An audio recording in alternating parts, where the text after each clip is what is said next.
Hey, I'm Todd Knock, and you're listening to Superhero Speak. Welcome to the continued podcast adventures of Superhero Speak. But I think many of the people that love this character and that love superheroes in general have used these stories as inspiration to say, you know what? I'm going to do something good in the world. I'm going to make a difference like my hero when I was a kid. That is my fondest memory of it, because when you're doing comic books, you want them to affect people. Right. You want people to care. You want to strike emotions. And I knew that Clone Saga was striking a lot of emotions. Can you imagine Pulp Fiction starring Goofy and Mickey Mouse? I can totally imagine that. I'm sure somebody's written that one quarter too. pounder with cheese in France. What? Boy, ale with cheese. Yeah, I can totally. See? I would watch the hell out of that movie.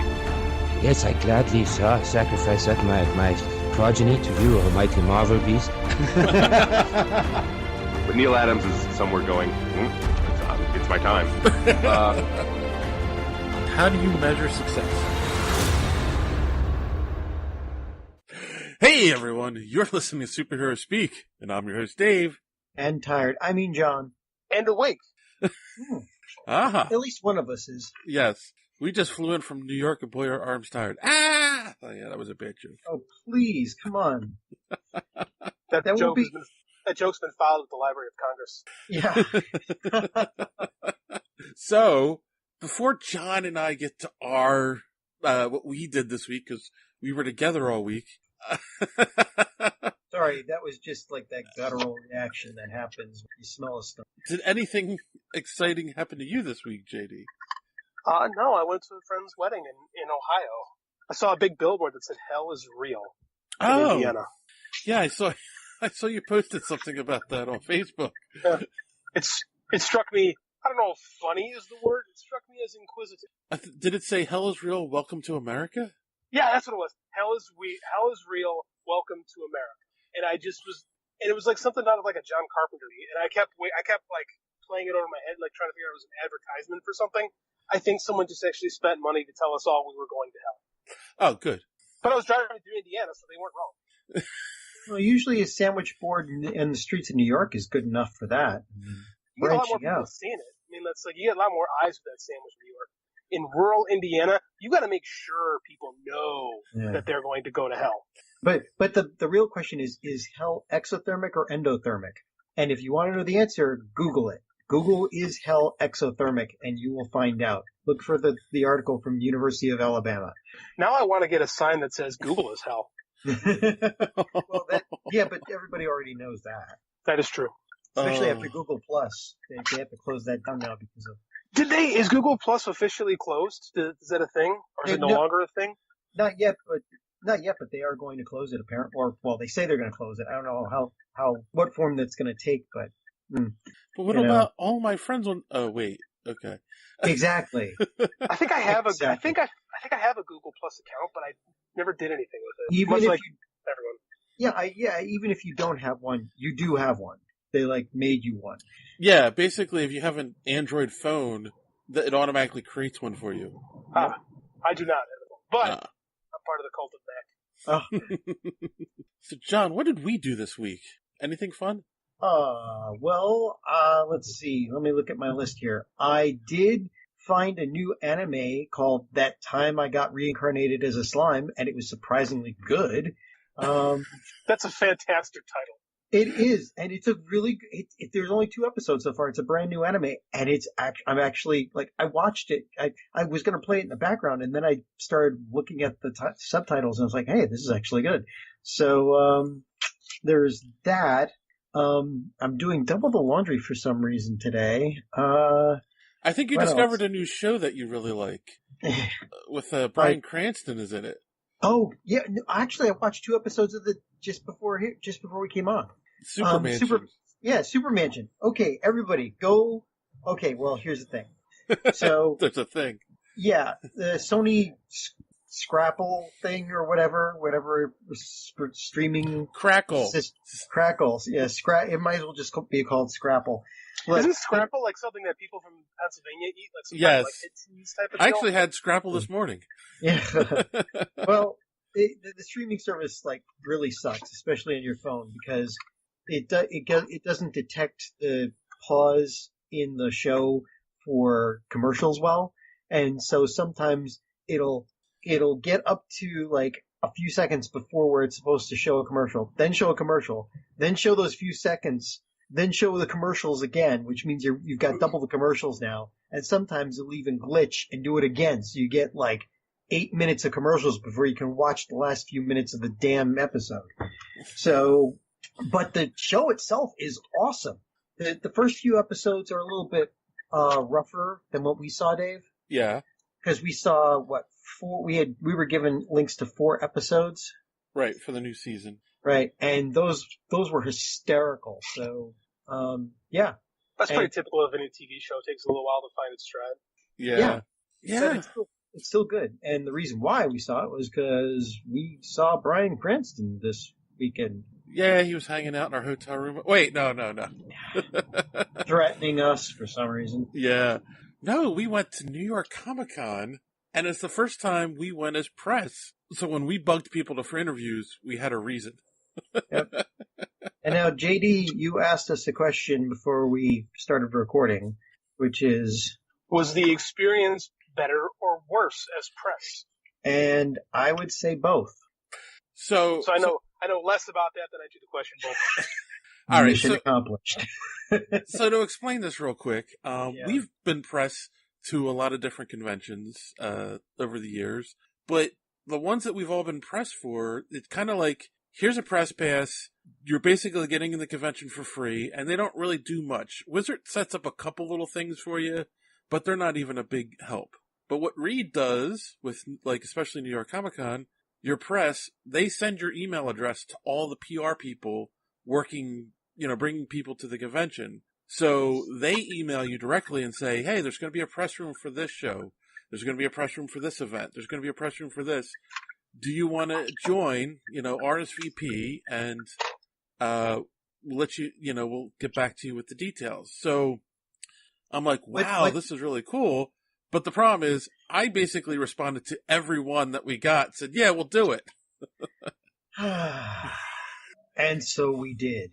And so it was done. So it was a little overwhelming, and we probably could have planned it a little better, because I didn't think we were going to get accepted for a lot of these. And the ones we wanted, we didn't get accepted to. Everything else you sent, we got accepted to. No, there was a couple that we wanted that we were in. In fact, one of the interviews in this episode coming up was one that you definitely wanted to be in. True, but it wasn't a real interview. Okay, so here's the thing. Our normal modus operandi in New York Comic Con is we don't have press passes. We walk around on the floor. We interview all of these independent creators and artists and authors, and we just get whoever we can.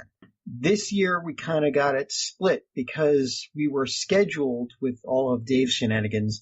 We were scheduled for all of these.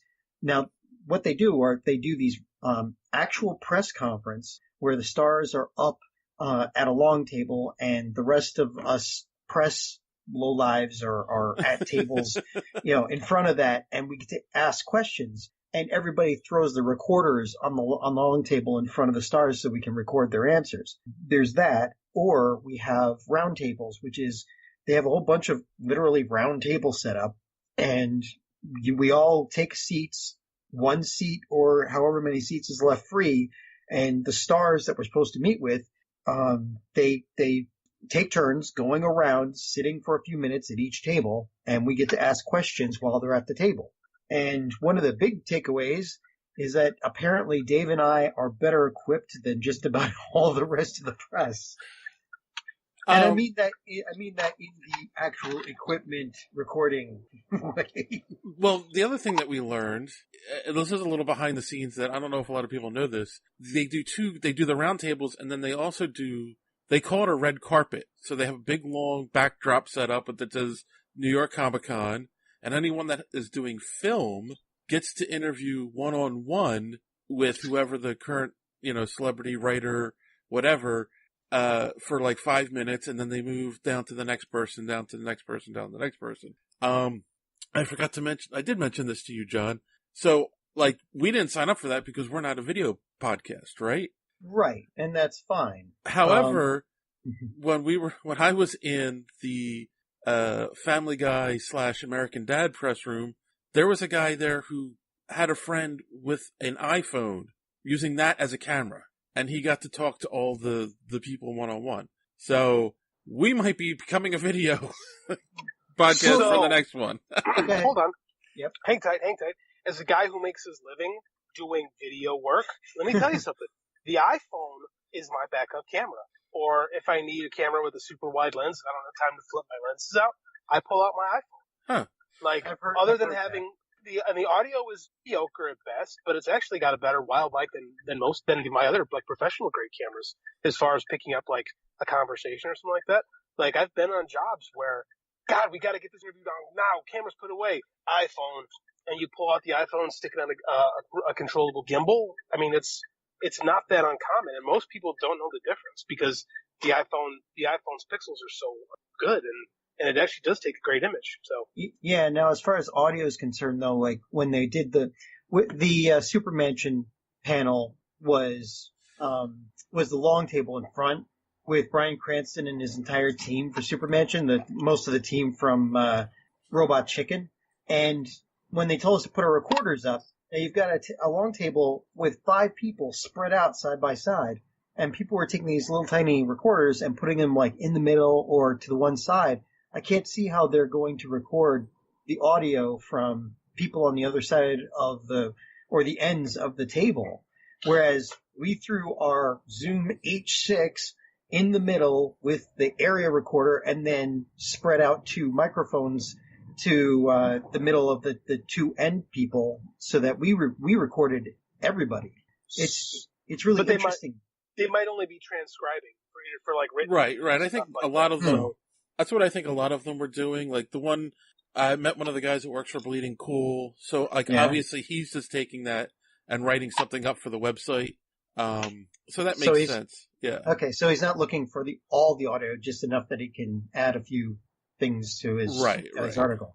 Yeah, they're just looking for a couple sound bites they can write into the article, or they'll write an audio description, in which case you don't need to have the best. It makes it easier if you do, clearly. But if you've got good enough ears and know how your equipment works, you can do a passable enough job.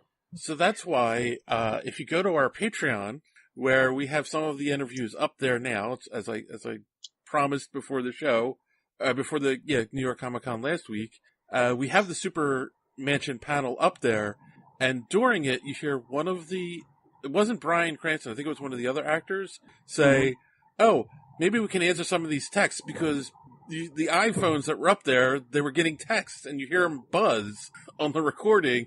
So, yeah. That sucks. I got nothing for that one. Yeah. You should at least have the decency to turn off your Wi-Fi and your cellular data in that mode. Exactly. Jabronis. Well, it was also fun because during the Bryan Cranston panel, all these people are recording with phones. They've got their phones up there, and halfway through the interview, and you will hear this because we recorded the whole thing, you got the stars up there looking down at the phones going, hey, why don't we stop this for a second and read some of these texts that are coming in? This is pretty cool. Wait, that's the second time within 4 days you've done that to me, John. I literally just said that. I know. But see, I'm on a loop now. Oh, okay. So con lag and con crud is a real thing. Yes. Oh no, but we have the audio from all of these, from the panels and from the roundtables, and we also, for the roundtables, Bryan Cranston and Super Mansion, we were not allowed to take pictures. Right. But for the other roundtables, like the Batman Animated Adventures 30th anniversary, I had the video recorder going. I had the video recorder going for that and the Nat Geo panel and all that. So we have recordings of all of these stars and, well, physicists too, apparently. So it's pretty cool. Yes. You guys talk to a physicist? One, right? Physicist and a environmental scientist and a few other. But one is more than I would expect you guys to talk to at NYCC. Why? Because you think we'd get escorted out after we talked to them? And No, I'd be surprised they were there. Yeah, this was National Geographic. What was it, Dave? Get the name of the panel now. It's a show about Mars. Mars, yeah, people living on Mars, and it's a fictional show, but they have actual scientists who consult on the show. And that's pretty cool. It was really interesting to talk to those guys. So that's the gist of what we did. And we will be having a lot of content to show you, like, more than we normally do from these conventions, because we also went onto the floor and got interviews from a lot of people. So a lot of stuff on our Patreon first. If you don't want to wait, go sign up with our Patreon. Right. I was about to ask if you guys got much floor time with as busy as you were. Yeah, we did. But just remember, I've got video of Tara Strong. So yeah, that's the thing. Like, I don't feel like we got on the floor as much as we wanted to. So the next time we do something like this, I definitely want to try to figure out, like, each day, make sure we have a 3-hour block that we're going to walk around and see everything and try to talk to people. So it depends on what we get signed up for. Because, like, the one panel I really regret missing was the Doctor Who one. Yeah, but nothing that we can do about that. They capped that at 25 people. Yeah, which is ridiculous considering some of the other panels we were in had at least 50. Right. So, but Jodie Whittaker showed up at that. Yes. I was really upset about that. That was the big surprise. She wasn't supposed to be there, and she surprised everyone at that panel.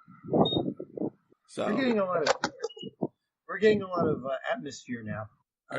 There we go. I think he's getting gas. Yeah. So, all right. So that's how the New York thing.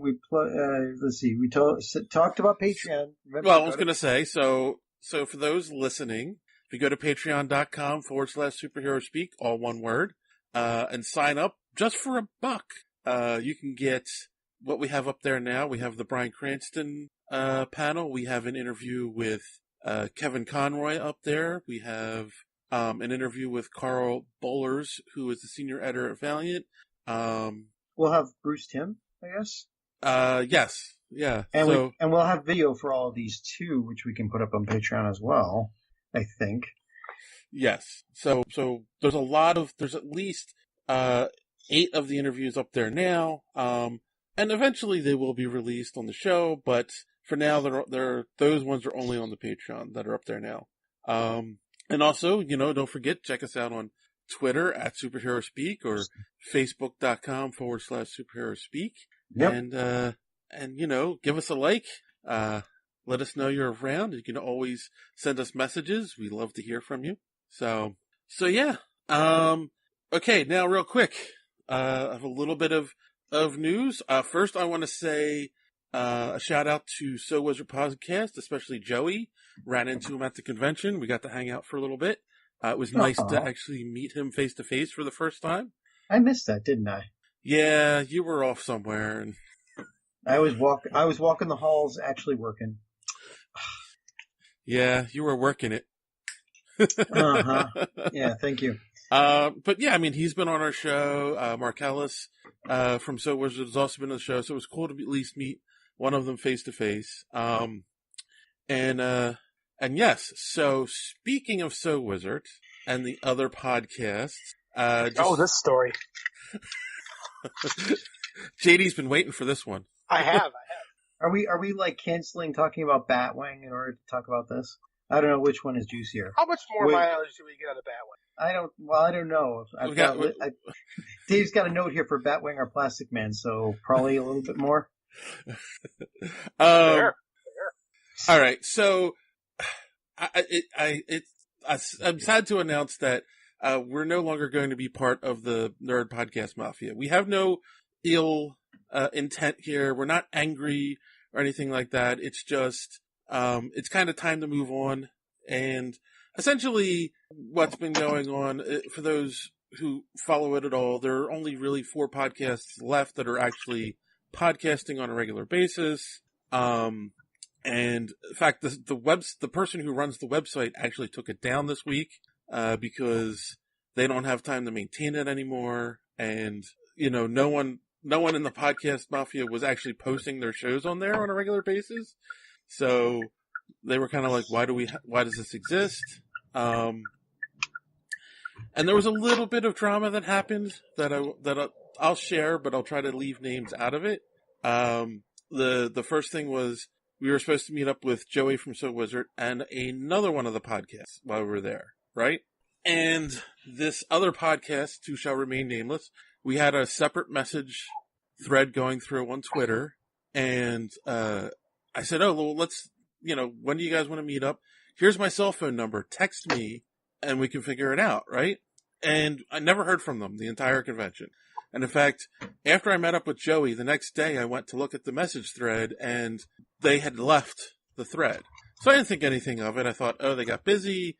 They didn't have a chance to meet up with us. Whatever.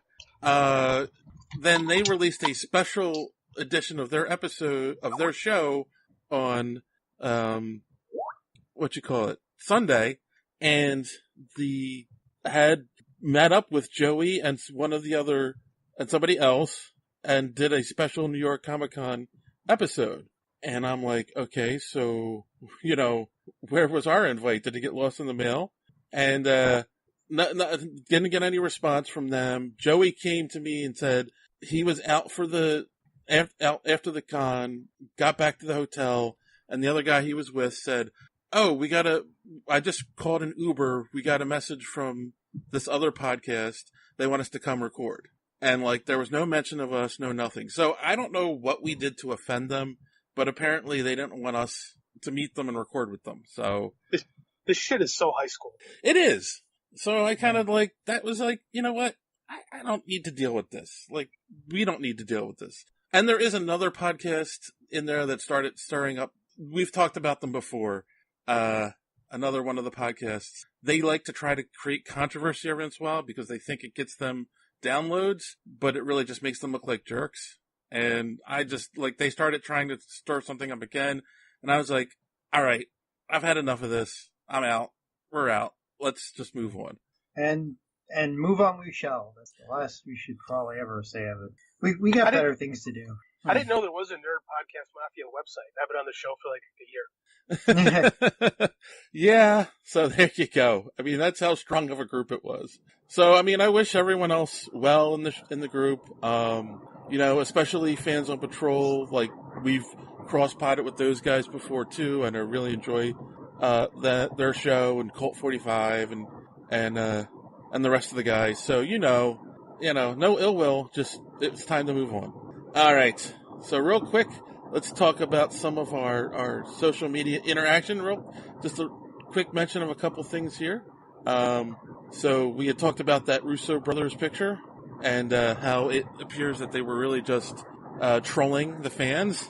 Really? And do you pay attention when we record, John? No. Oh, okay, good. That was easy. Rob Foster had tweeted at us, I think the Russos were playing the photo contains nothing in terms of a clue. YouTube was swamped with videos claiming plot leaked, it's set Infinity War, and all of them were wrong. I'd play with those people too if I were the Russos.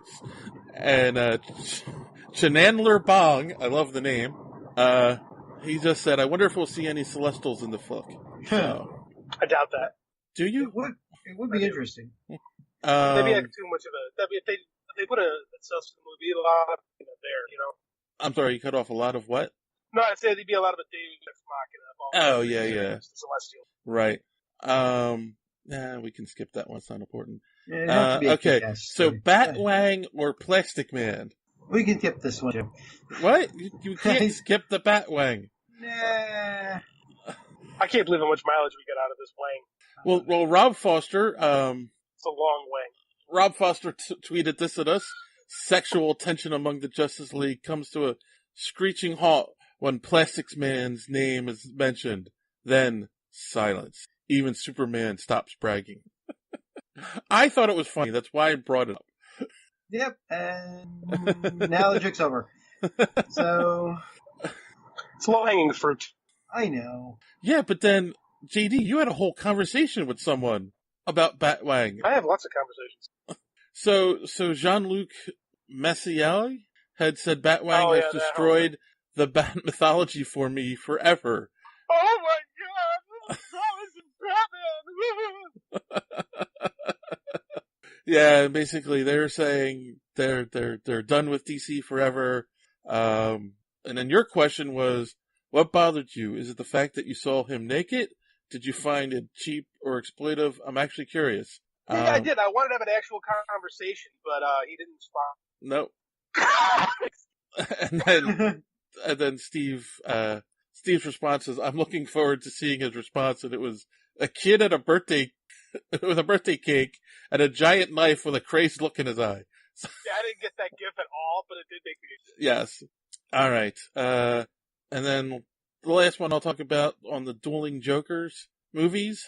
Dan Kurtz said maybe they're setting up the multiverse. God, please let them be setting up the multiverse. And, yeah, go on. And then Sam just said, this is dumb. And then he clarified, which I was happy about. Not the article, but having two different Jokers at the same time. So, all right. Thanks for all our fans who tweet at us. We appreciate it. Sometimes. Most of the time. So let's get on to some of the news, especially some of the news that came out from New York Comic Con. So Alita Battle Angel. I don't know. So the release date was released, and the trailer, and the release date is February 14th. Was really the release date of Dark Phoenix. Oh, jeez. So now Dark Phoenix is coming out in April. Well, okay.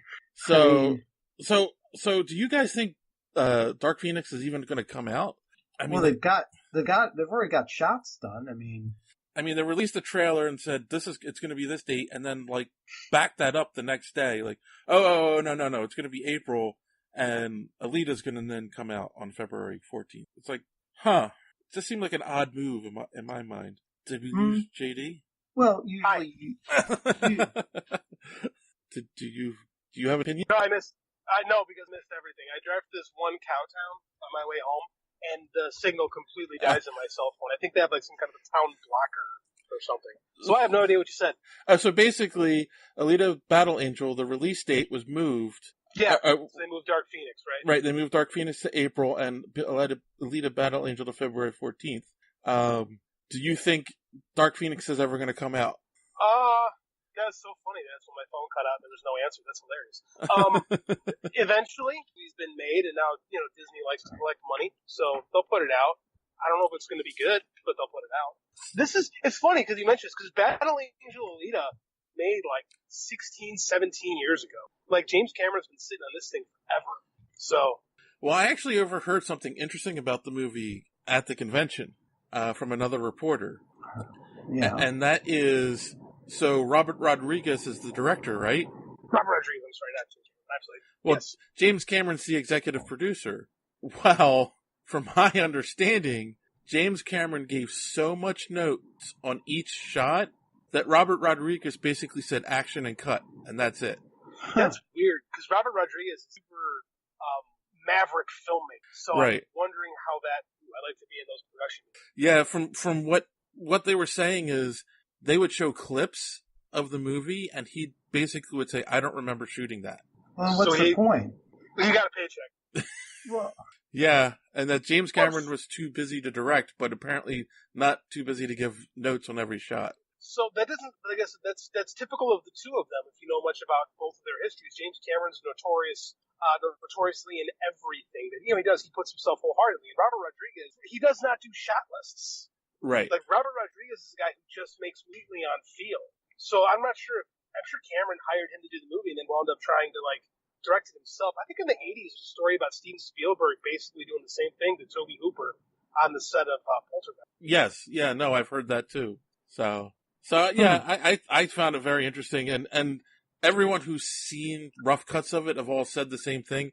It feels like a James Cameron movie, not a Robert Rodriguez movie. So, which is weird. Why hire Robert Rodriguez to do that? Why not just hire some young director looking for a break that you could just tell what to do? That's a good question. Weird. And I included this one for you, John, because you were super excited when we went to the panel. Oh, no. So Dragon Ball Z Super, Broly. Oh, yeah. Yep. We went to the panel and basically, it was the original Japanese voice actor for Goku, and most of the main cast were the American sub-dubbed version. And so just since you're the Dragon Ball fan, what did you think? Well, for those of you that don't know, Dragon Ball Z is probably one of the longer running animes, but it's considered the granddaddy of shonen type anime, where you've got a good guy who just keeps powering up, kind of. And this movie because it's going to be canon. And what the movie's about is stuff that was included in other movies during the original run of Dragon Ball Z, which were not considered canon, like Bardock, the father of Goku. And basically that means that we are going to, they're writing into the continuity, Goku's father, the destruction of planet Vita, where Broly comes from, and why he's so much more powerful, which means that we're going to have an official of legendary Super Saiyan. And the movie looks gorgeous, just as good as the movie that came out a couple years ago. And it's going to feel epic. From what they were trying to describe, this movie's going to be probably one of the best they've ever put out. Well, that was one of the things, too. The original creator of the Ball came back to do design this and work on look. Victoriana had some input. Right. So, yeah, it's basically going to be epic. That's the only question for people who watch Dragon Ball Super is whether or not we're going to see I got the Nokui, which is a Super Saiyan level for Ultra Instinct, which would be really cool. I think the other question people might have is, what the hell am I talking about? No. It'll be released in Japan on December 14th, and in the United States on January 8th. It's going to have a limited run in the theaters. Right. But it can only take years for that stuff to get to America. Right. And this was a complete collaboration between the original Japanese team that's writing, scripting, and animating it, and Funimation, which is doing the dubbing for English. Right.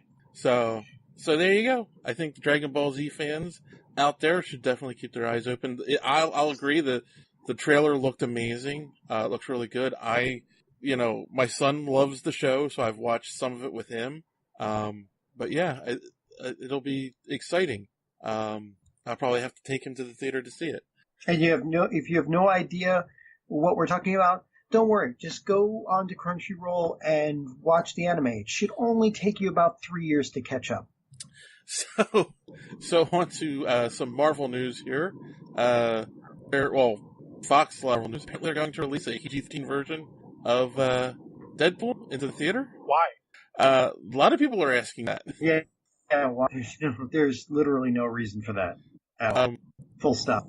So the rumor is the reason that Fox chickened out. No, the rumor is that this is Disney wanting to see if a PG-13 version of Deadpool is viable. No. I get the question, but we're talking the original Deadpool, right? They're gonna re-edit it to 13. Are they gonna it's Deadpool. Remake a new 13? It's Deadpool They're gonna make 2. Deadpool 3. Oh, why? It makes no sense. Right, so it's not even the first one being recut as a PG-13. It's the second one. It's more time and money. The one that's not as well, it's a lot of time and money to put into something that everyone's already seen. Anyone who wants to weird. Just accept it. It's the mouse. I mean, my argument is it would make more sense to just try to bring Deadpool into an Avengers movie, and see, or an X-Men movie once they are taking over the X-Men. See, I don't know if you can do that, to be honest with you, and have the character function. Because he's such he just sucks the life out of the room. And he takes, but I mean, the character of Deadpool, it's so completely detached from what else is going on. Unless you're trying to do an MST3K version of the Avengers, I just don't know how it works. Yeah, that's a good question. I don't know. It's such a weird thing. But, I mean, I'm not going to go to spend my money on it when I've seen it in the theater and I own it. Yeah, exactly. It makes no sense. Why would anybody even buy the PG version, right? I don't know. The other interesting thing about Deadpool that has come out is Ryan Reynolds and Drew Goddard are still insisting that Deadpool 3 is going to be made and it's going to be X-Force. So that's still what they want, even though Disney is, taking over. Well, Ryan Reynolds is probably the only person I can think of that might be able to force the mouse into doing this. Ryan Possibly. Reynolds is the entire reason this whole Deadpool franchise exists. Right. Exactly. So they don't have Deadpool without him. Mm-hmm. They could claim a reboot, but nobody's got it. It would be so much ill will that it would kill the project on arrival. Right. So, I mean, somebody at work today, we were talking about this and said, how? They killed everyone off in the movie. Well, different. I mean, there's plenty of other. X-Force was all different teams, right? They have like a whole roster, so they'll bring a few more of those in, then probably kill them off again. It's literally Marvel the culling. That's what they're doing. Yeah, I mean, I'd like to see it. Yeah, what I'd like to see is it to get to the point where Deadpool goes up to like another Marvel superhero and says, "Hey, you want to join the team?" It's like, no, I don't want to die. But as JD, you said about bringing him into another franchise to see if he can be quieted down, isn't the same issue if now you're going to create a team movie with Deadpool? It's still going to be a Deadpool movie, like. It could. I mean, that's the fear of it. Is you could use him as the comic side character, but I think you're undervaluing. I think you're underutilizing the character of Deadpool. I don't know if it works, man. To be honest with you, I almost think Deadpool's better off. Like his book as a comic character, he functions better in his own book than he does as a guest star. Well, he works as a guest star. I take that back. He doesn't work great in a team environment. Like I love Rick Remender's X-Force books, but they're not the best example of Deadpool being Deadpool. Right. They're a great. They're Marvel's best answer to the squad, but it's still not like prime Deadpool. So I don't know. I don't know how this whole. Yeah, I guess we'll have to wait and see. And then moving on to our last bit of Marvel news, again released at New York Comic Con, was a new trailer for Daredevil Season 3, which introduced us to a new villain. Bullseye will be one of the antagonists in Season 3. And did you guys get a chance to watch the trailer? It's pretty cool. Yeah, it wasn't that bad. Yeah, so... Could have used more cowbell, but, I mean, they're definitely heavily borrowing from the comic book. That is a story from the comics where Bullseye took over Daredevil's persona. And, so it'll be interesting. I'm not 100% convinced on the actor they have playing Bullseye. I need to see more. Yes. Before making a judgment. But, I mean, he can't be any worse than, what's his name? Old Danny Rand? No. From the Ben Affleck, Colin Farrell. Colin Farrell. Oh my God. He was the House of Pain Deadpool. or House of Pain Bullseye. We're talking about Deadpool. Yeah. with the target cut into his head, like, what the hell? The ridiculous, it's Colin Farrell's actual Irish accent, but it was ridiculous for the character. Yes. Yeah. Yeah. You know what that movie really lost me? Is when Colin Farrell does that Bullseye has like the sheets of glass on his hand and he's like flicking them like Gambit with cards. Oh. Like, and that was the point of the movie. I looked at my future wife and said, this is officially stupid. I think it was when he had the paper clips, but that's pretty early in the movie. True. All right. Let's go across the aisle to John's favorite company. DC. Funko?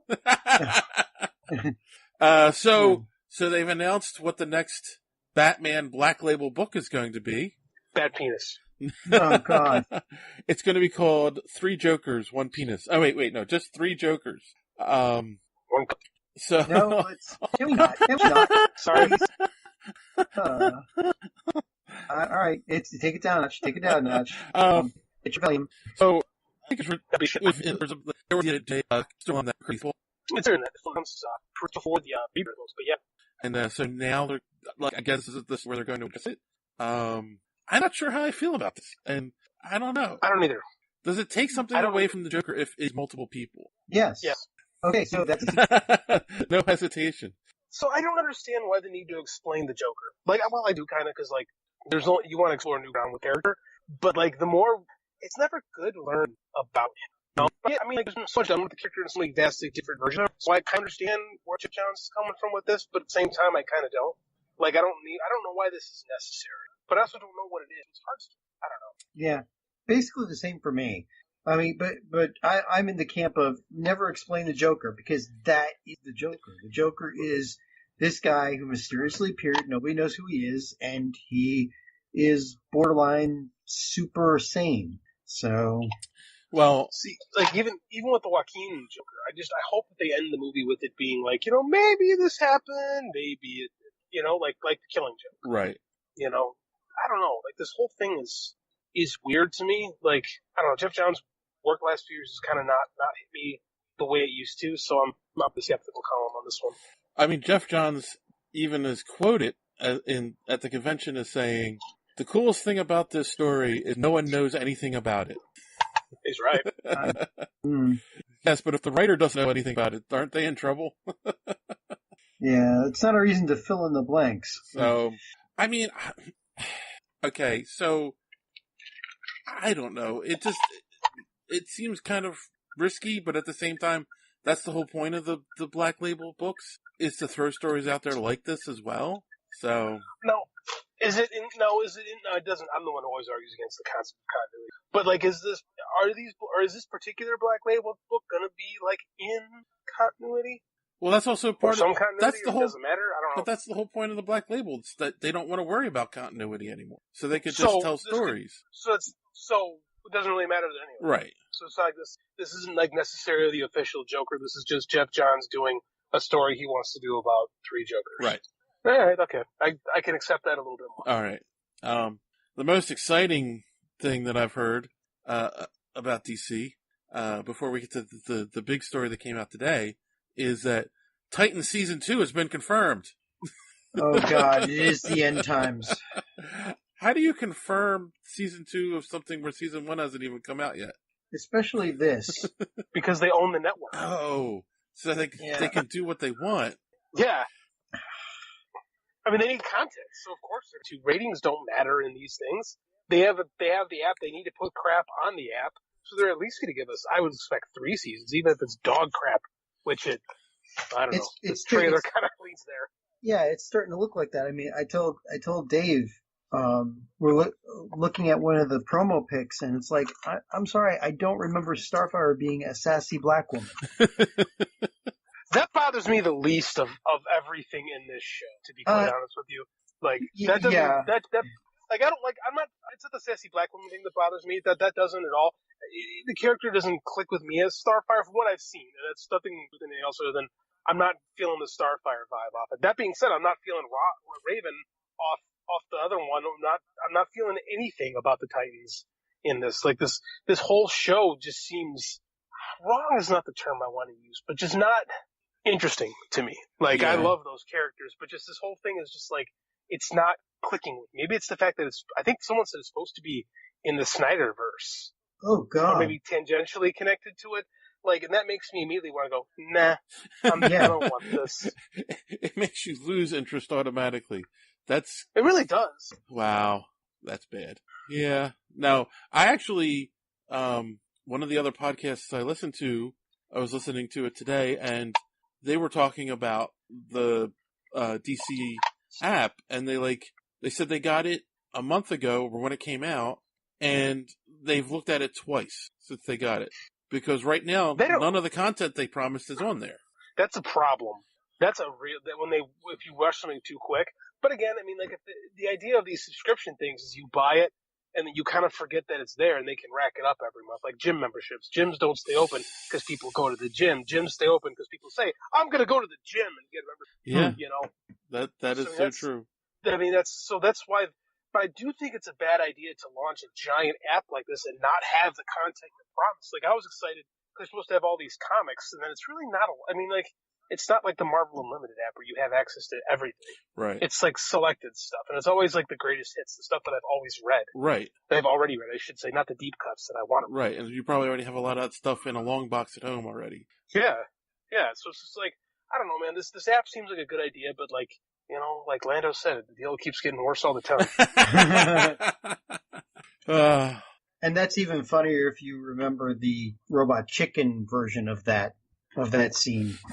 If you've ever seen it, go look it up, because I did see it, but I don't remember that. But yeah, it keeps coming back with, and you're going to ride this tricycle too. Oh yeah. It's like you know.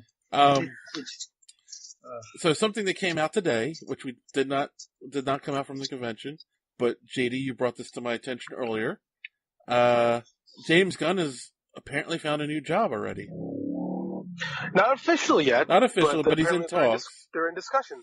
Yes, he's in discussion to write Suicide Squad 2. You did this to yourself, Mouse. You did this to yourself. I'm if this does go through, I am conflicted, because on the one side, I don't know how we're going to fare with Guardians of the Galaxy 3. On the other side, it might make Suicide Squad cool. So I feel this too, because like I feel like that he's the only person that could make me remotely interested in seeing Suicide Squad again. I hated seeing that movie in the theater. Like, I was like viscerally upset. Well, I'm exaggerating. I was disappointed immensely in Suicide Squad. But with James Gunn writing a sequel to it and starting kind of over, well, maybe, I mean, this movie's gonna have some heart, which is what the first one really lacked. Like, they tried so hard to be Guardians of the Galaxy that it didn't get Guardians of the Galaxy. So why not get the guy that wrote Guardians of the Galaxy? Exactly. But at the same time, Joss Whedon came on to Justice League and didn't do that any favors. So maybe, I don't know. So now we're going to get Suicide of the Guardians? Or is it I don't... Guardians of the Suicide? I mean, it could. I mean, like, I think that James Gunn has an understanding of characters, and I think that, especially a weird collection of characters like the Suicide Squad, I think he'll find the emotions that'll tie us to them. It's harder because you're not supposed to like the people in Suicide Squad. Right. But he kind of did that with the Yondu's story, which Yondu's kind of a jerk in those movies, but by the end of it, you really find that you love the character, you know. And I think that's the challenge. Like, I think that's what they were trying to do in the first Suicide Squad. Like, we're family. Like, how? We met 20 minutes ago. Right. Like, you guys just got to know each other. It doesn't make any sense. But I don't know. I think this is a tough undertaking, especially picking up the pieces of that turd. Suicide Guardians. That's it. Yeah. No, I agree. But I mean, again, if anyone could pull this out and make us feel something for these characters, it's probably Gunn. And I think the emotional state that he's in right now, like, he is kind of the villain looking for redemption. So I think he's going to have an interesting outlook on writing these characters. That, I don't know. Like, he could write this really kind of is an allegorical redemption thing. There's so many places it can go with it. I mean, like, the more we talk about it, the more interested I am in the. Yeah. So we will keep an eye on this one, folks, and make sure we update anything that we hear, because, yeah, this is interesting. So real quick, we have some interviews, but there was one last little bit. John overheard something interesting at New York Comic Con. I don't know if I want to reveal that yet. Why? You didn't sign an NDR. NDA, sorry. Yeah, NDA. Not that one either. No, I didn't say NDA. But no, because these are friends, and we will. You know, I actually would want to ask if we can reveal any of that or hint at it or whatever. Really? Well, no, I will. Yeah. Now I want to know. See, everyone wants to know. Yeah, I don't know. I will say this, okay? I will say this. There may be some kind of collaboration between Bob Camp and Dave, help me out. John Carpenter. Not what? No. Stop. Now the John Carpenter? There goes the rumor mill. No. Yes. No. We don't know anything yet. We don't know anything. So we're not revealing anything. We overheard a conversation. That's all. Mindless speculation. That's what we do. Exactly. I know. Crab cakes, football, and mindless speculation. Yes. But it's nothing. That bit is probably, I don't know how close to reality that is. It was more Bob Kemp and Dirk. What's his name? Dirk Manning. Dirk. Yeah, Dirk Manning. Oh, that's a good. I like Dirk. Now I want to know. Everybody likes Dirk. You know what? I'm walking through and talking to people, and every time you mention Dirk Manning's name, it's like, oh, he's cool. It's like he's super. Yeah, he's super nice guy. How, right? But yeah, that's that's an interview we have. We interviewed him and Kaylin Smith. So that's on our Patreon because they've done a collaboration. Yeah. So go to the Patreon if you want to hear that one. And he's got some really cool stuff. Yeah, all we know is that they were talking about possibly doing something together. That's it. So. Yeah, I just don't want to. If anything comes of it, you heard it here first. That's all you need to know. Okay. My God, I feel bad now. I don't understand. All right. We did have a fan question I almost forgot about from Darth Kruger on Twitter, and he was just wondering if we would ever consider doing a side podcast on horror movies. Oh my God, yeah. Yeah, leave me out of it. If I do a side one, it'll be on anime. See, that's I did reply and I said, I think JD and I would be up to doing that, but I don't think John likes horror movies at all. There's a podcast I listen to. I think you might know these guys. The Nightmare on Film Street podcast is kind of similar. Yeah. But I would be so down with giving my own spin on something like that. Oh, dude. Who asked this question and their genius that I have to praise? He's at Kruger on, it's a fan of ours, at Kruger, and his name is hashtag Darth Kruger. Darth Kruger, you are brilliant. I don't know, Dave, could you do a second podcast during the week? I sure could. All right. We'll talk about it. Oh my God, I'm excited by this prospect. Sorry, I got all warm. Great. And while we're talking, Dirk Manning is now live on Facebook. Awesome. He heard us. You see, he's coming for me already. Good. Our show's pre-recorded, my friend. I know, and yet somehow he knows. So that's the mystery. Yes, exactly. Speaking of getting messages while we're recording, I got one here from Troy Brownfield. Good friend of the show. Yes, friend of the show. Troy Brownfield and Steve Ekstrom would like us to, if we could, remind people that the Kickstarter for Terminal 3 and 4 is still going on, and they have a new what do they call these things? When the tier pledge reward tiers. They have a new reward tier. There's only 10 available, and it's $150, but it gets you a imminent premiere membership, which gets you all four issues, multiple copies of the first 4 issues, all signed by the creators, signed copies of all the variant covers, and also a signed copy of Purple Heart #1 by Vito Delante. I think that's how to say his name. Eric Pilecki's No Angel #1 signed by him. A signed copy of GFT White Queen #1 by Troy. A signed copy of Blood Queen Omnibus by Troy. Signed Hunter Black Trade Black Trade from Justin Penston and William Orr. Kickstarter exclusive imminent t-shirt, and 500 pages of digital content. So, and then there's a couple That's more. Awesome. Yeah, it's like it's worth $150. Heck yeah, man. Yeah, so there's only 10 available. So if you're interested in any of these, make sure you head over to imminent.press and check out their Kickstarter. So now that we got that out of the way, real quick, we got some interviews here. These are we kept them short this year, folks. So yeah, short. First up, we have Adam Wallenta, the creator of Punk Taco. If you haven't already, check out our review of Punk Taco on our website. He was also he was on an episode not too long ago, and I got a chance to catch up with him, see how he's doing, and he's got a Kickstarter launching for Volume 2, but I'm not going to spend a lot of time talking about this here. Let's just listen to Adam. I think you got it right on the show. I don't remember. I'm sure you did. I don't know. It doesn't matter. I'm Adam. Yes, everyone, we're here with Adam Wallenta, co-creator of Punk Taco. That's right. How you doing? I'm very good. How are you? We're doing well. John's not with me at the moment, but yeah, we've been very busy this convention. It's quite a busy convention. Yes, it is. In a good way.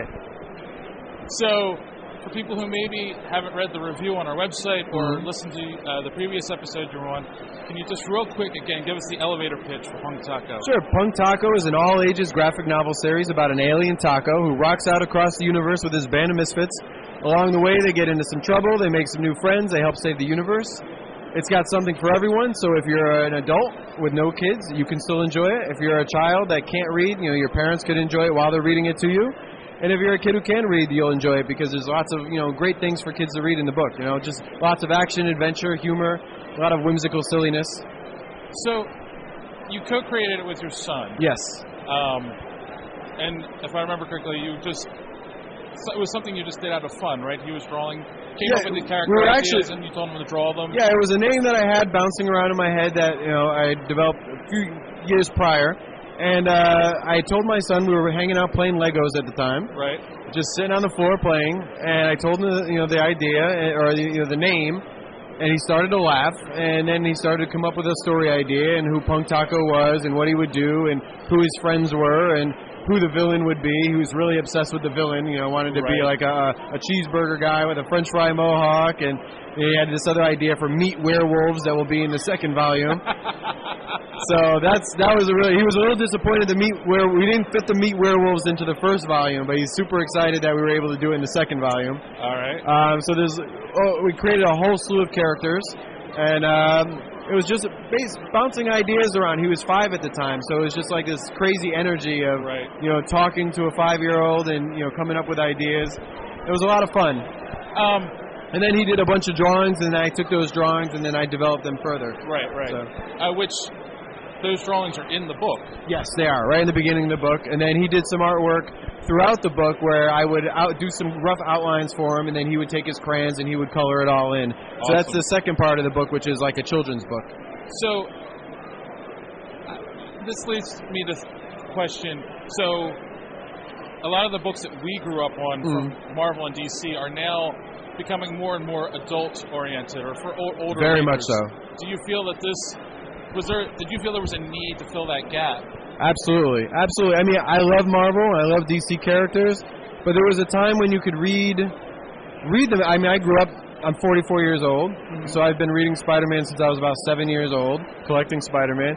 I never felt, as a kid, alienated, but now, even as an adult, I feel like there's too much hyper-realism in some cases. Yes. Even when it's not drawn that way, it just doesn't seem very kid-friendly. And also, some of the I don't want to bash any writers. I just feel like there's a lack of words, and I was very attracted to words in comics. Like, one of the criticisms of Punk Taco has been, it's very wordy, so we don't know if it's for kids. My kid loves to read. He reads novels as well as comics, so words are appealing to us. And so, there's a lot of writing in Punk Taco. Right. And I learned to read, reading Fantastic Four and these big words that, like very wordy thought balloons everywhere, lots of stuff like that. So it may seem like that stuff wasn't for kids, but as a kid that appealed to me. And we wanted to kind of carry that on with Punk Taco to give the kids something to... we didn't dumb it down for kids. Right. We made it in a way that they could still enjoy it and then learn and grow with it. Oh, yeah, I definitely agree with that. Like, yes, I will agree it's wordy, but it's a fun read. Right. And it's approachable by all ages. It's not... Thank you. You're not using 10-cent words in it. You're... Right. Exactly. Like some great... My kid loves all different types of all ages books. But like, and again, this is not a diss to anybody, but like a Dogman type book. Right. It's very much written for a younger audience in their language, whereas we kept this a children's book, all ages book, but we didn't. I don't want to say dumb it down because that sounds like I'm dissing somebody. Exactly. But you know what I mean? Like, we didn't tone it down really. It's still like adults can enjoy it. They know the words. Right. If a kid doesn't know a particular word, that gives them the incentive to go to a dictionary and look it up. Exactly. So that's what I did as a kid, and that's how I learned to read. So I wanted to carry that on. Cool. And again, I don't mean to like talk bad about anybody else's books in any way at all. No, I totally understand where you're coming from. So normally when we end the podcast, we say, "Don't let your cape get caught in the door," which kind of started off as a joke, but now it's become. It means to us, don't let things get in your way from achieving your goals. Any shortcomings or other obstacles in your life. What are some obstacles that you had achieving your goals, and how did you overcome them? Well, resources, but I always tell people I came from a family. I was like the first person to graduate college, so I didn't have like a lot of people that knew how to guide me in a certain direction. I had a very supportive family, but they didn't necessarily have the education or knowledge to know, like, you should do this or you should do that. Right. So it wasn't until college that, I got an internship at Marvel Comics, and I got some mentors there that helped me along the way. And then because I wanted to do different things and, humor books and more books that are oriented towards kids, there wasn't, a need for that at Marvel at the time. This was in the 90s. So I wanted to publish on my own, do my own books. And there still wasn't, I didn't have like a big network of people that, could help me figure out how to get distributed and that sort of thing. Right. So that was like one obstacle. And then because I didn't come from money, everything that I do, even Punk Taco to this day, even though it was Kickstarted, I had to come out of pocket for like 90% of it. And so those are my resources, money I'm taking away from my family, that I should be saving. Yes. And I'm investing it in this to hopefully that it's something that I could pass down, to my kid and that they could continue it on. The obstacles, I've never had anyone say like, you can't do it. Right. I just never really had anyone say, well, let me help you, or let's, do it this way or that way. Right. So, it's a different kind of obstacle. True. But I know a lot of people, coming up are in the same boat. They're not sure how to do it. Right. So I always try to give advice and help out in any way that I can, because I know what it's like not to have that access to information. Exactly. And then, of course, the question that we always wrap up on is, how do you measure success? Oh, that's a tough one. I measure it differently now that I'm a father. Now, like, being comfortable, being happy. I'm in a convention right now. There's Frank Miller and Arthur Adams down there. There's Kim Jung-gi over there. I'm surrounded by greatness, like amazing artists all around me. And I'm not super famous. People aren't lining up to me, but people are buying the book. And I get kids that come up and say they love the book. They read it. They read it over and over. Right. And that right there is like, I won, I feel great about that. And sure, I want like a bigger audience, and not necessarily for an ego thing or even a money thing, but I just want to be able to reach as many kids, and adults as possible, and have them enjoy the book, because it's a good feeling when they do. So to me, that's success. Whenever someone writes a good review about it, or a family enjoys it together, that's great success. So I may never be legendary like Frank Miller, but that's okay. Cool. All right, and then just let the people listening know, where can they find you and where can they find Punk Taco online? Okay, my name is Adam Wallenta. If you spell it out, ADAMWALLENTA. You can find me anywhere online. That's my handle for Instagram, Twitter, Facebook. You could go to AdamWallenta.com, punktaco.com. Pretty easy to find. So, check me out and say hello. All right. And thanks to everybody for listening. Yes, thank you. Thank you. Appreciate it. So, thanks again, Adam, for talking with me. And if you guys are interested, make sure you head on over to Kickstarter and search Punk Taco. And the link for the Kickstarter is in the description of the episode. And then the other person that we caught up with, it's been over a year since she was on. It might have been a year and a half. Shquetta L. Smith of Shero Comics. Her book is Rayven Choi, which is about a girl who is from Korea and her parents are assassinated and she comes back for revenge. But again, I'm not going to waste a lot of time setting these up because these were quick, fun little interviews. Let's just have her let us know what she has to say. All right, everyone. Now we are here at the Shero Comics book with Shquetta L. Smith. Yes. How are you doing? I'm doing good. How's the con been for you so far this year? It's been awesome. This has been like the most that we've sold at any Comic-Con. The customers are so excited that they're wearing the T-shirts back the next day. Oh, cool. So we had customers yesterday that came back to show me that they were wearing the shirts. They were so happy. Two of them put the shirts on before they left so they could wear it out of here. So that's been pretty exciting to see. So you were on their show, I think, about a year ago. Mm-hmm. So for new listeners who don't know, can you give them the elevator pitch of Rayven Choi? Okay. So Rayven Choi is about a girl. She's 5 years old. A hitman kills her parents right in front of her in cold blood. She finds a clue her dad left behind. Well, actually, no. Let me start over again. Let's start this over again. Okay. I got distracted. Somebody walked by with a costume. So Rayven Choi is about a girl. She's 5 years old. A hitman kills her parents right in front of her. They send her to Korea as witness protection. She spends 20 years there, adopted by a Korean family, so she becomes a Choi. She finds a clue that her dad left in her teddy bear as a taped confession. Remember Teddy Ruxpin? Yes. So on the other side of that tape, there's a confession of what he knew about North Korea. So she finds that tape, thinks it's a sign, decides to come back to America to find a killer, and becomes a bounty hunter in the process. Cool. And I mean, I remember reading the first issue. It's a great book. Awesome. Thank you. Getting a lot of good feedback from it. Oh, yes. They love it. Everybody's been, I mean, we went to Korea in August and pretty much sold out of everything. So they like it. They've been, I mean, in Korean and English we sold books. So everybody was buying it. So I always wondered, like, if I took the story back to Korea, because I got the story when I went to Korea. In my head, it was in my head. So going back, it was kind of like a full circle moment to go back there and do so well. And they were so excited. They loved the trailer that I had Korean subtitles. So it's been awesome. How important is it to you to come and do conventions and meet fans? I mean, it's an energy that you get nowhere else. Right. So it's like you get to talk to the customers face to face. You get to see, like Bougie Nerd, the T-shirt that I'm sold out of. Women were stopping and it's having like a fit before they even got to my table. It's just like, that's me. I'm a Bougie Nerd. So it was just like, it's like an emotional experience as a seller and for the buyers to kind of see them in the moment, because buying is an emotional event anyway. Right. Like when we get sad women, we go shopping for shoes or clothes. So it was interesting to kind of see how happy they were. And like Pussy Kills, like the men stop and they have a moment.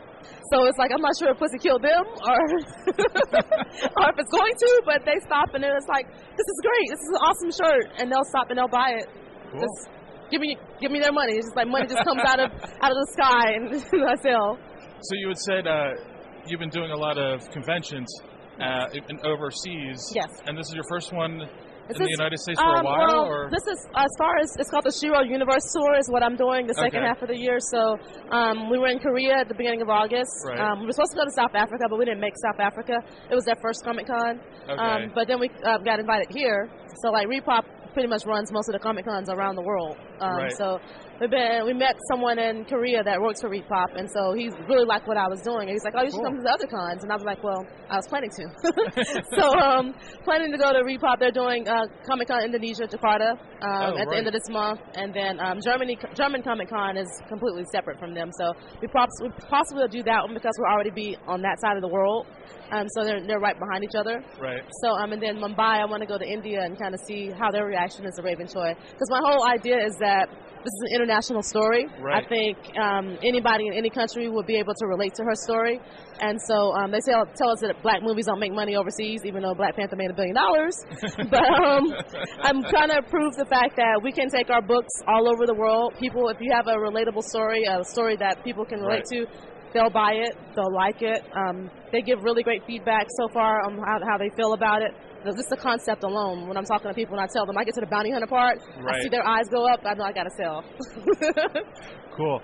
So I'm going to ask you now. I won't hold you to it. Okay. You have a relationship with Reed now. Yeah. They just started a con in Philly this year, Keystone. Okay. And then they're going to do it for at least, my understanding, I know they're definitely doing it next year and the year after that. Okay.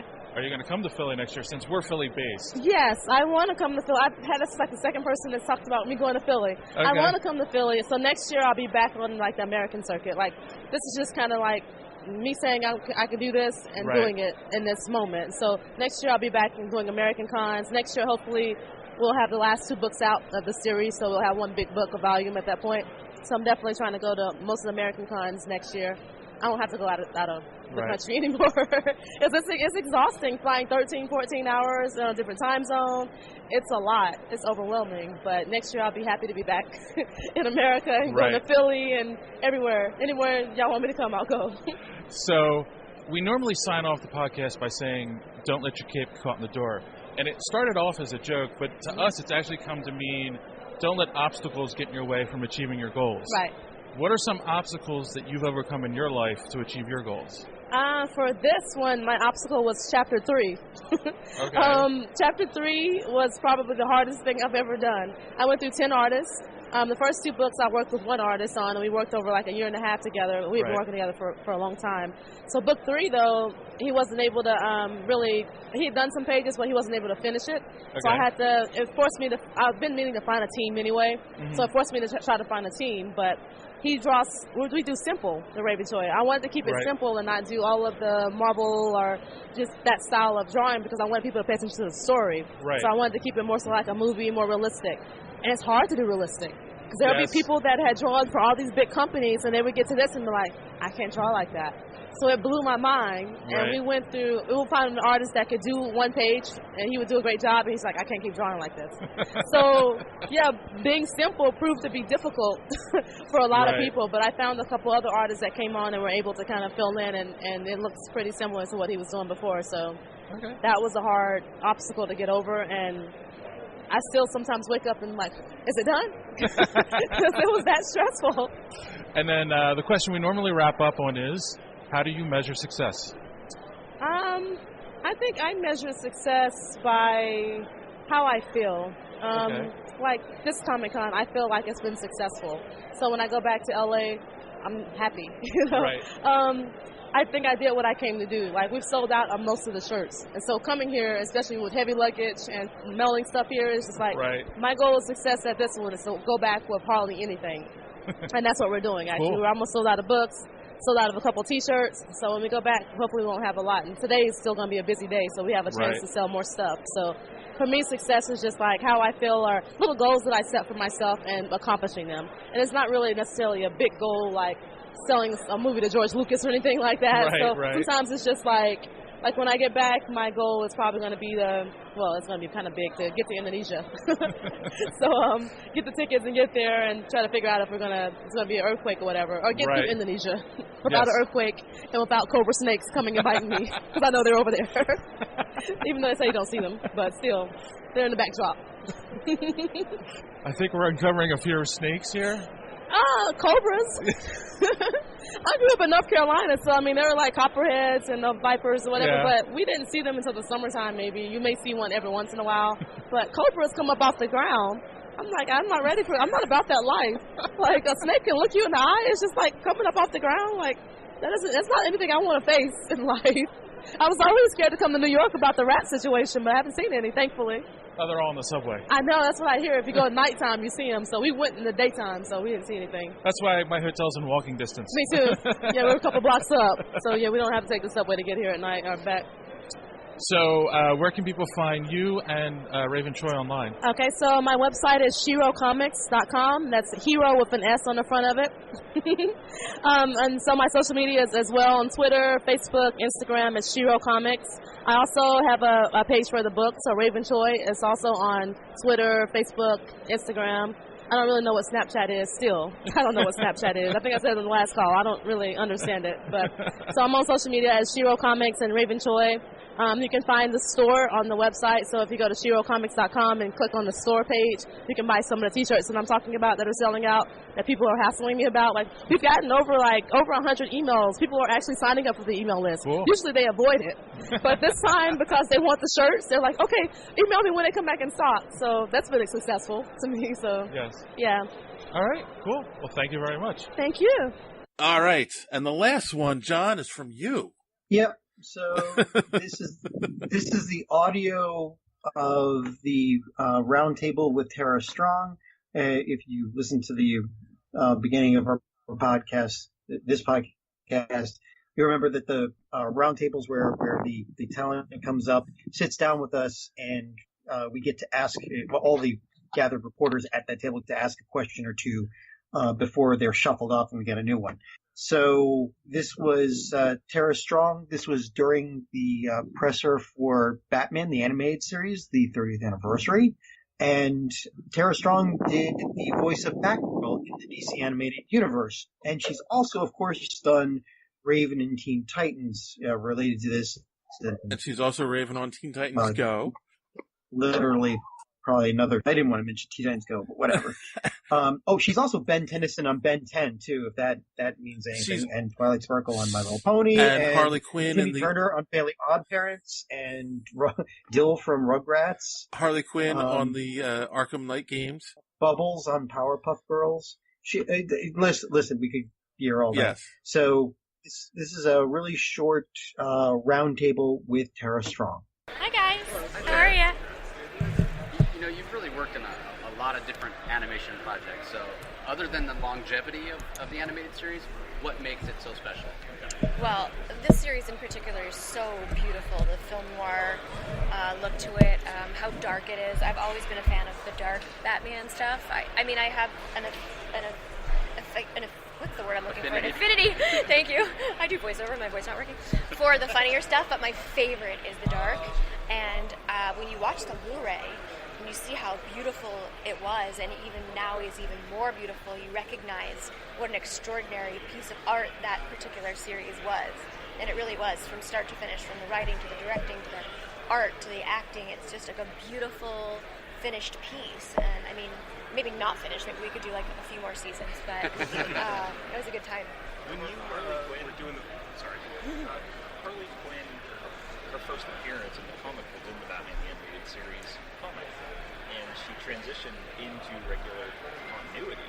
How do you feel about her coming from an animated series and now she's as popular as she is in the comic book and the movies? Well, I think people really fell in love with Harley, and Arlene Sorkin made that happen. She is such an extraordinary talent, and her vocal range was Harley. Like, it was just so adorable and endearing, and I think a lot of people identified with someone just crazy love that she would put up with such insanity for her man, and I think people fell in love with her then, and then getting to play her myself later was a huge honor. I put on my Twitter once a picture of Batgirl and Harley, and I said, and you think you have an identity crisis? And it's so much fun to play both. Like, if you asked me who I prefer, I can't answer. They're really two sides of the coin, and it's sides of an extraordinary coin. Like, they're just amazing characters, and I love playing both of them. You know, Batgirl is like my real moments to get deep, and then Harley's like my therapy. Like, I get to kind of scream and be crazy. So, yeah, I mean, I don't know what horseshoe I was born under to be able to play Harley, Batgirl, Rayven, Timmy, Bubbles. Like, these are all extraordinary characters, and I just feel pretty blessed. Did you audition to play the older Barbara Gordon when they did Batman Beyond at all? Was that ever a possibility? Oh, I'm trying to remember. I can't remember. Who was it? I think it was Stockard Channing and then Angie Harmon later on. I can't remember. Okay. Too long ago. Sorry. Thank you. You mentioned your Twitter a minute ago. You also mentioned additional episodes, so I've got to ask. You tweeted about Teen Titans last year. If it was a success, any news on that front? Okay, so we were at a record session, and then after the record, they brought us posters to sign, and we had come from a screening the day before. I did not know that end scene was going to be in the credits. And I was like, So when the executive brought back the posters, I was like, y'all are bringing it back, right? And he said no. And I said, no? You can't put that scene in the end credits and not... The fans want this so bad. They've been extremely verbal about it. I wanted it ended at such a pivotal story arc. Like, you can't do that. And he said, if the movie does really well, we'll bring it back. I said, can I film you say that? And he said, yep. I said, can I tweet it? And he said, yep. So I don't know if that does really well is enough, but it certainly did do well, and it was a lot of fun, and I think there's room for both. I think the comedic series is super fun, and I think the fans deserve a season 6. So I hope they do both, and I hope they keep the original voice cast. You mentioned how you prefer doing the darker shows. I mean, of Batman. Oh, Batman. Batman, like, the dark Batman is my favorite Batman.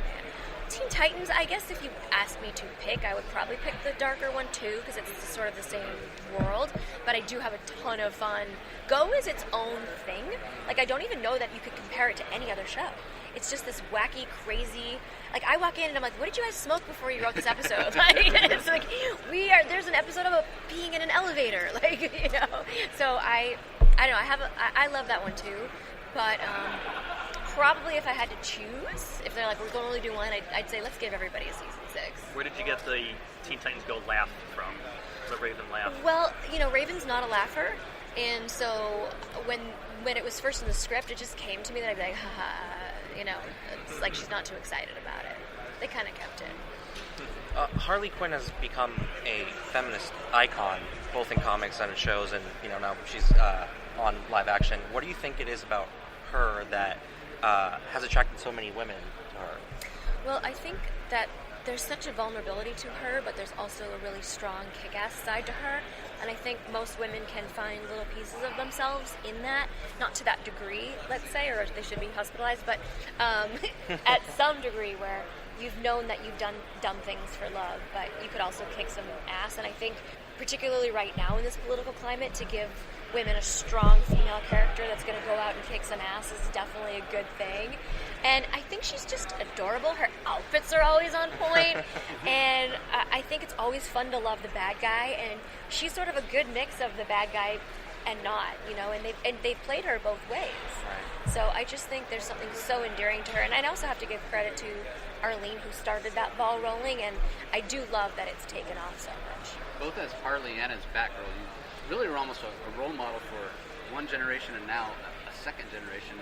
Does that ever hit you oh my all God? the time, especially at cons when people say thank you for my childhood, or you got me through my parents' divorce, or I was suicidal and I watched Rayven and she was like me. I mean, those are pretty heavy things to tell someone, and I take that pretty seriously, and I love being able to be a strong role model for young girls and for young boys to look at and see a strong girl. It's cool.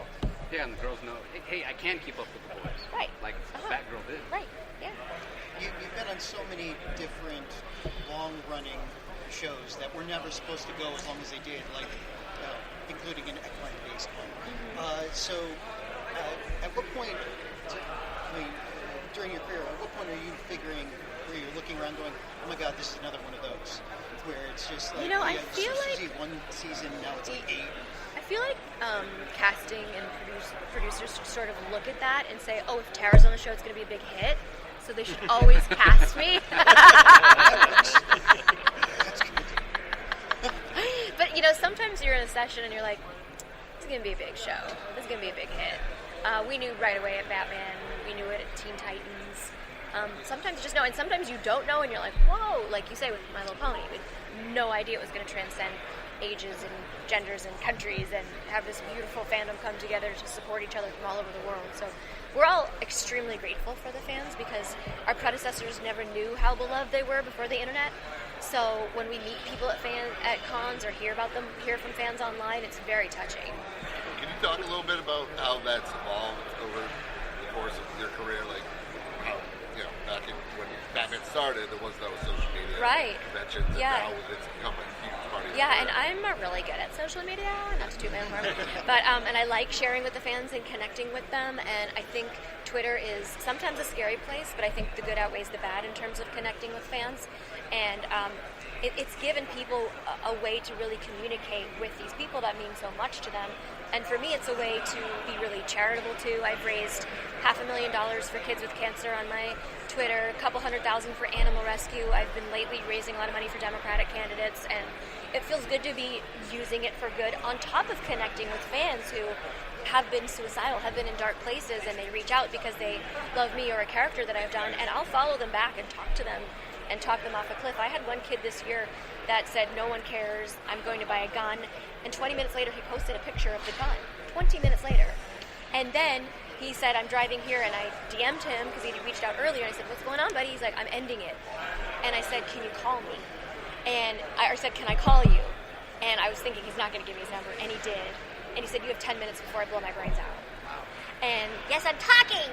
And then you have to make sure everybody hears you talk. Okay, and I reached out and we spoke, and he's doing great. And sometimes when people are in crisis, it takes one person to care, and that's what social media gives you. It gives you access to maybe that one person that'll care. Any charities you want to shout out to?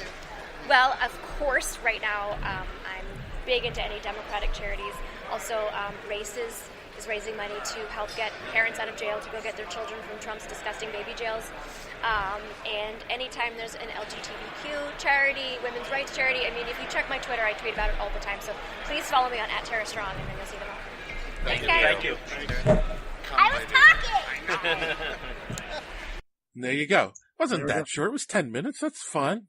Yeah, it's about right. And we do have the video from that. We will be putting that video up because it's Terra Strong. Yes. We also have video of Kevin Conroy and Bruce Timm and all the rest of the people that were at that presser for the Batman Animated Series 30th anniversary. So, John, this brought up an interesting question for me. Yeah. Who do you have a stronger crush on? Bruce Timm or Tara Strong? Anna Kendrick. Just avoid the question altogether, I see. Yes. So, yeah. Secretly, it's Kevin Conroy. So, such a manly voice.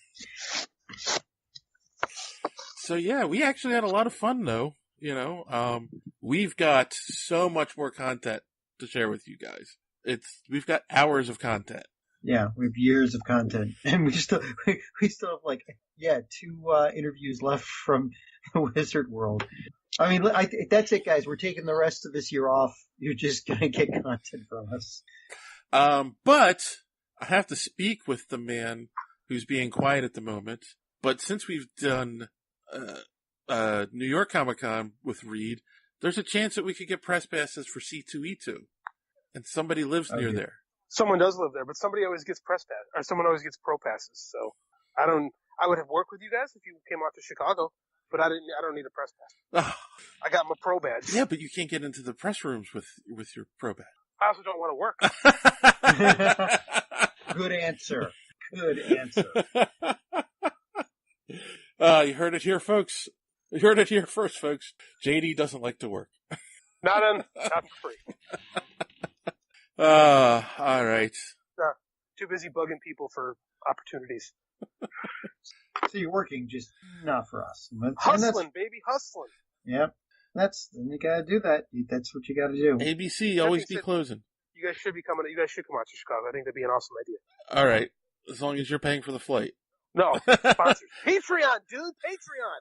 Come on. Oh, yes. Get us out to Chicago. If you want us to go to Chicago, then you should sign up for our Patreon today. Mm-hmm. You're not being excited, John. Come on. I'm excited. Tell those people that all the lovely content we have on Patreon. What he said. Wow. No, seriously, we are going to be putting up a whole bunch of stuff there, and you'll get it weeks before it goes up on our main site. If it even does go up on our main site, some of the stuff will be probably Patreon specific. All right, here's what's on there right now. There's an interview with Marvel artist Todd Knock. There is the roundtable interview with Curtis Armstrong and D. Bradley Baker. The Cara Bowlers interview I mentioned. The Kevin Conroy roundtable. The Super Mansion press interview. Press. What do you call that? Press conference. Thank you. Yes. Roundtable with J.M. DeMatteis. How do you say his name? DeMatteis. Yes, thank you. Gods. A one-on-one interview with George Mann from Titan Comics, and then the Dirk Manning, Kalen Smith interview. So lots of great content. Good one. That interview was one of our best. That's a great content for $1. You can't beat that, right? Content king, and we got the crown. Yep. So, which we've also put up on the Patreon. All right. So on that note, boys and girls, don't forget to check it out. Patreon.com/superheroespeak. And as always, thanks for listening. And don't let your cape get caught in the door. Have a good week.